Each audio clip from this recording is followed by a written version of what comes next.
Assalamualaikum warahmatullahi wabarakatuh. Apa kabar sahabat Bujur Kasil? Berjumpa lagi dengan kami di channel Bujur Kasil Channel yang insya Allah mujur berkah dan berhasil.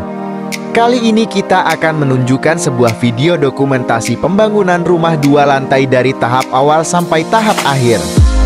Video ini sangat cocok untuk kalian yang ingin mengetahui lebih dalam tahapan-tahapan pembangunan rumah tinggal. Jadi simak videonya sampai selesai dan jangan di-skip. Bangunan 2 lantai ini memiliki luas kurang lebih 350 meter persegi dengan desain bernada modern klasik.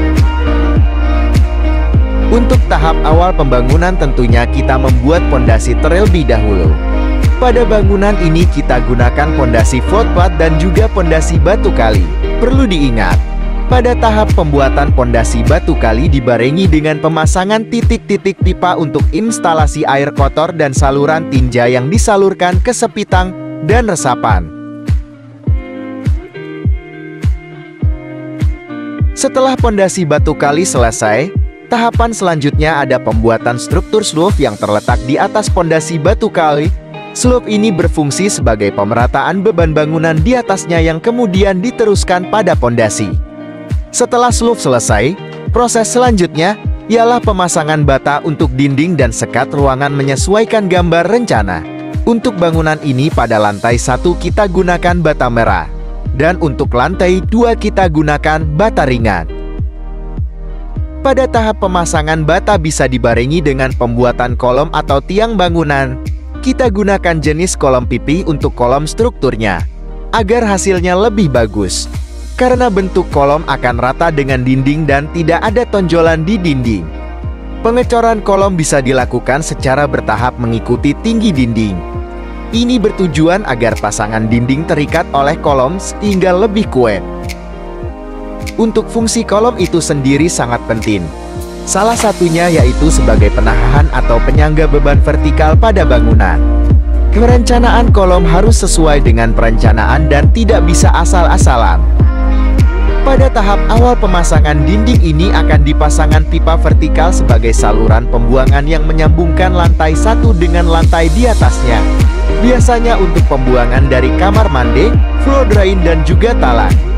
Pemasangan pipa ini biasanya ditanam pada dinding sehingga hasilnya lebih rapi.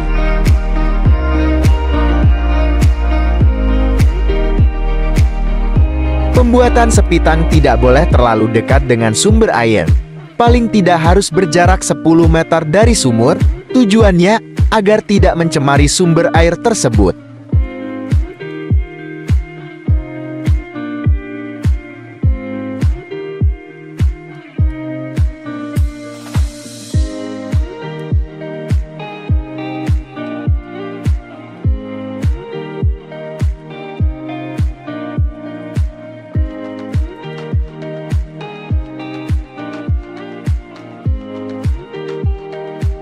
Selain instalasi pipa, pada pemasangan dinding juga dilakukan pembuatan openingan atau lubang untuk pintu dan jendela.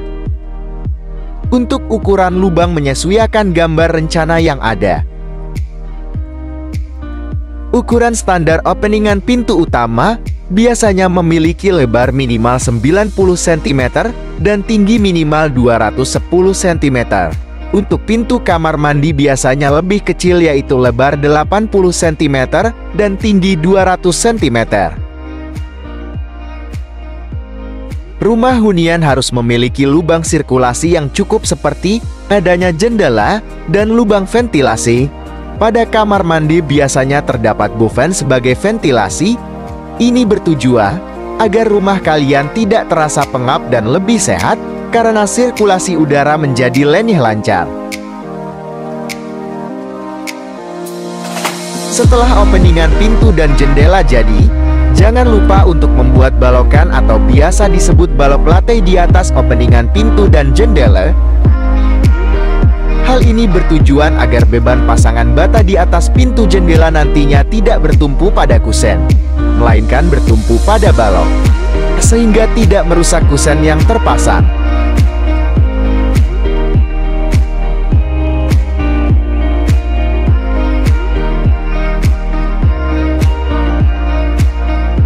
Pemasangan balok lantai atau lintel ini sangat wajib apalagi jika bangunan lebih dari satu lantai, di mana beban dinding tentu semakin besar.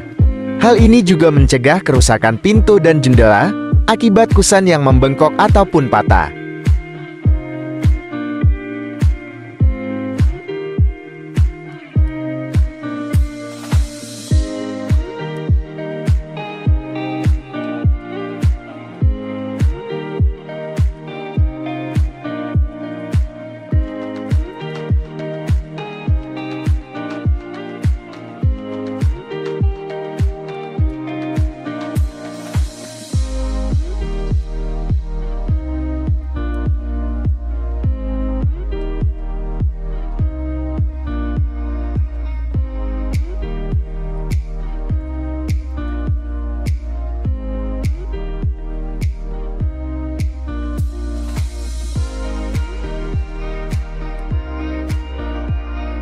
Ketinggian pasangan dinding bangunan direncanakan menyesuaikan fungsi bangunan.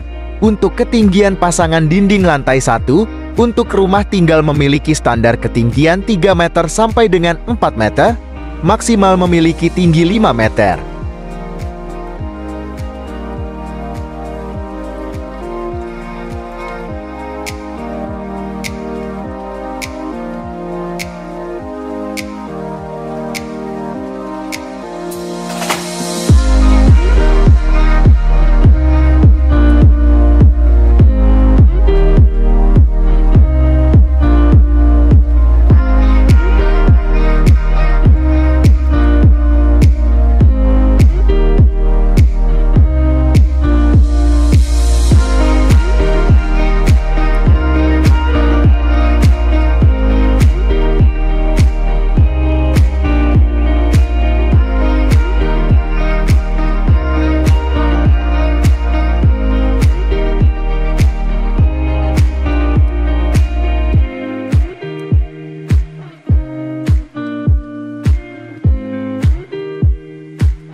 Untuk area lantai setelah proses pemadatan tanah dilakukan, kemudian kita beri rabat beton.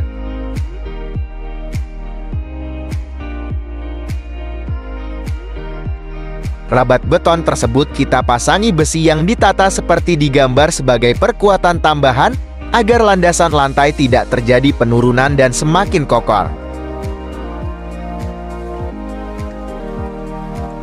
Rabat beton biasanya memiliki tebal 5 sampai dengan 10 cm.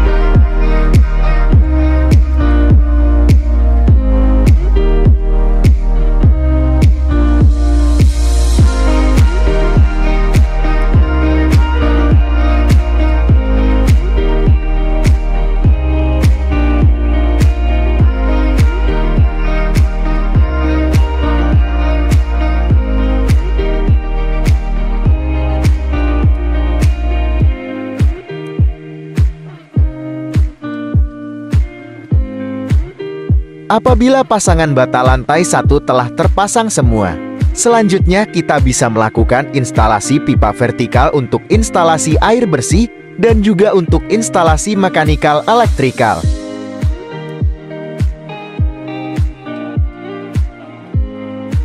Instalasi dilakukan dengan cara membobok pasangan bata menyesuaikan ukuran pipa. Pastikan instalasi pipa secara keseluruhan masuk pada area pasangan bataya. Pemasangan titik pipa menyesuaikan gambar rencana yang ada, sehingga kesalahan instalasi dapat diminimalisir.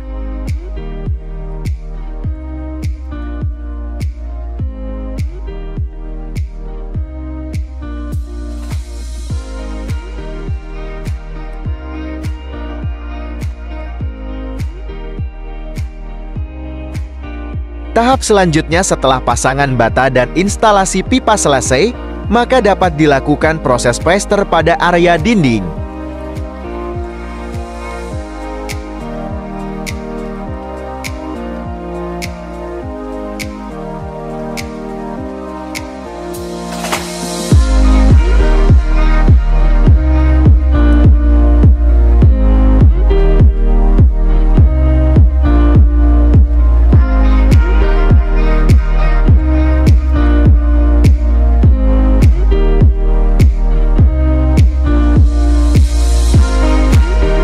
Untuk pembuatan area tangga, biasanya dilakukan ketika pembesian balok lantai 1 sudah selesai, agar tinggi tangga benar-benar bisa disesuaikan dengan tinggi lantai 1 bangunan.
Untuk menghemat waktu, plester dilakukan bersamaan dengan proses perangkaian besi untuk membuat balokan sebagai penopang ruangan di lantai 2. Sama seperti kolom, struktur balok pada bangunan juga sangat penting. Balok berfungsi untuk menopang dan menyalurkan beban di atasnya yang kemudian disalurkan kepada kolom struktur.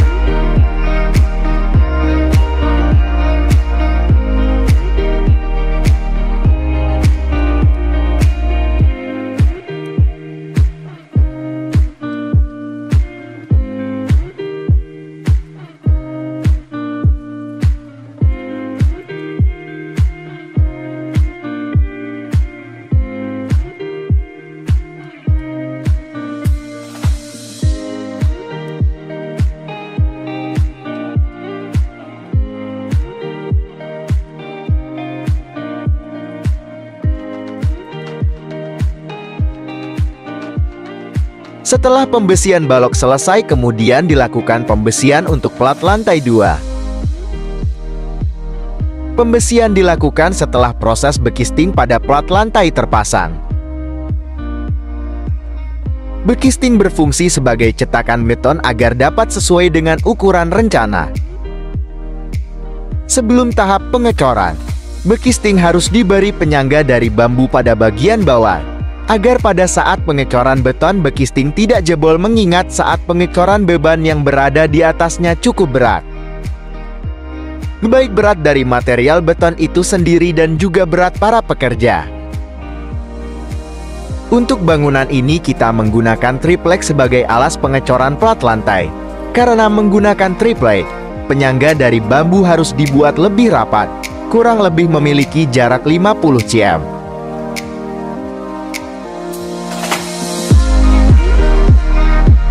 Penulangan plat lantai harus benar-benar terikat atau terkait dengan balok struktur. Ikatan dilakukan menggunakan tali besi atau bendar. Pastikan ikatan terpasang dengan kuat.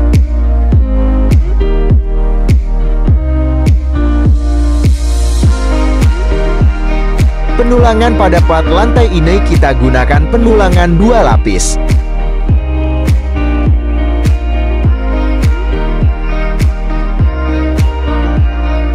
Setelah dipastikan proses pembesian dan bekisting selesai, tahap selanjutnya dilakukan proses pengecoran. Pengecoran kita kali ini menggunakan beton pesanan dari Ready Mix. Karena akan lebih praktis, kita hanya cukup memesan kebutuhan beton dan mutu yang diinginkan. Pengecoran dilakukan dengan penuangan beton cair dari mobil Ready Mix menggunakan pompa. Kemudian beton diratakan oleh para pekerja. Beton yang tertuang harus diratakan dan dipadatkan menggunakan vibrator agar beton tidak keropos. Penggunaan vibrator sangat penting pada saat pengecoran beton. Alat ini berfungsi memadatkan adonan beton yang dimasukkan ke dalam bekisting. Tujuannya adalah agar angin atau udara yang masih ada pada adonan tersebut dapat keluar sehingga tidak menimbulkan rongga atau lubang. Hal lain yang harus diperhatikan saat pengecoran yaitu ketebalan plat lantai. Tebal plat lantai memiliki standar ketebalan 12 cm. Cor lantai 2 atau beton biasanya sudah cukup kering untuk diinjak setelah 24-48 jam. Namun, untuk mencapai kekuatan penuhnya, beton membutuhkan waktu sekitar 28 hari per inci ketebalan plat. Untuk membantu beton mengering, Anda bisa menyiramnya 5-10 kali sehari selama 7 hari pertama. Idealnya, proses ini dilakukan hingga 28 hari. Pembongkaran bekisting biasanya dilakukan setelah beton berumur 14-28 hari. Beton harus disiram untuk menjaga kadar airnya selama proses pengerasan, sehingga beton tidak kehilangan terlalu banyak kadar air dan kekuatan beton yang dihasilkan akan lebih maksimal.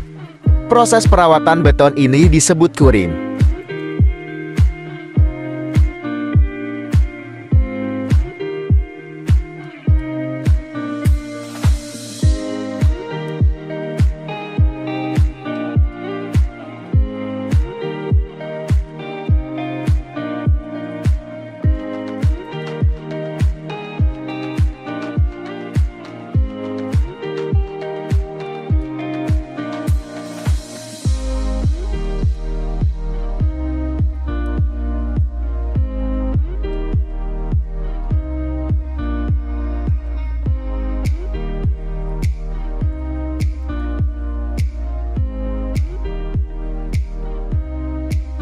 Setelah pengecoran selesai, proses pemasangan bata dilakukan menyesuaikan gambar rencana. Untuk tahapan-tahapannya sama dengan proses pada lantai 1. Untuk ketinggian lantai 2 kita rencanakan sama dengan lantai 1 yaitu 4 meter.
Pada area atap kita menggunakan rangka dari baja ringan. Penggunaan baja ringan memiliki beberapa kelebihan, di antaranya tahan terhadap rayap. Pemasangannya mudah, sebab baja ringan bisa dipotong dan disesuaikan dengan mudah, dan juga lebih tahan lembab.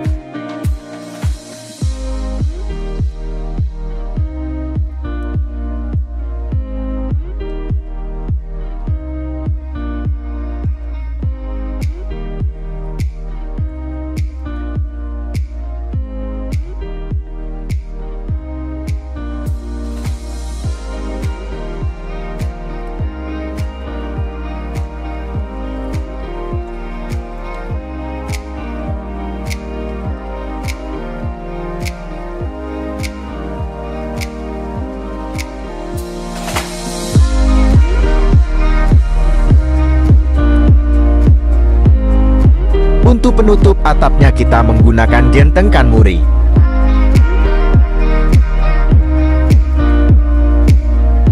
Jenis genteng ini memiliki berat yang cukup berat, sehingga rangka kuda-kuda baja ringan tidak boleh dibuat terlalu renggang.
Setelah penutup atap terpasang, Pekerjaan interior sudah bisa dilakukan seperti proses pengacian, pemasangan plafon, pemasangan keramik dan juga instalasi mekanikal elektrika.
Bagaimana? Sudah mulai terlihat tampak bangunannya kan?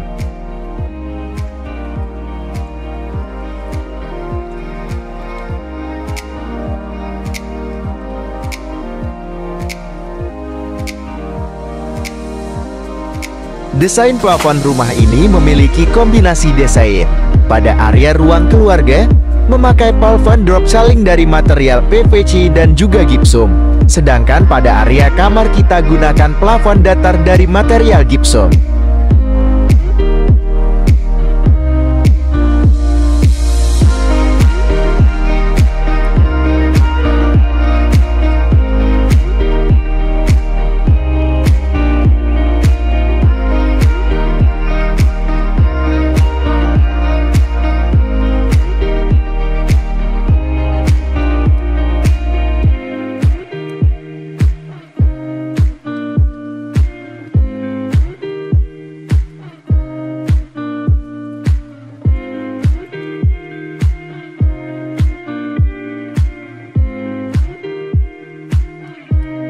Proses terakhir adalah proses finishing pada bangunan, baik area interior dan eksterior.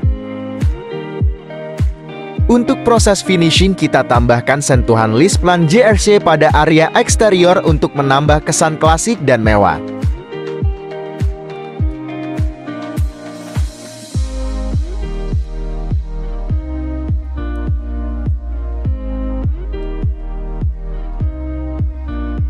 Ini dia untuk penampakan rumah huniannya. Semoga dapat menginspirasi teman-teman semua ya. Sekian untuk video kita kali ini. Semoga dapat bermanfaat dan menginspirasi. Kurang lebihnya kita minta maaf. Apabila ada pertanyaan kita lanjut di kolom komentar. Tunggu video kita berikutnya. Wassalamualaikum warahmatullahi wabarakatuh.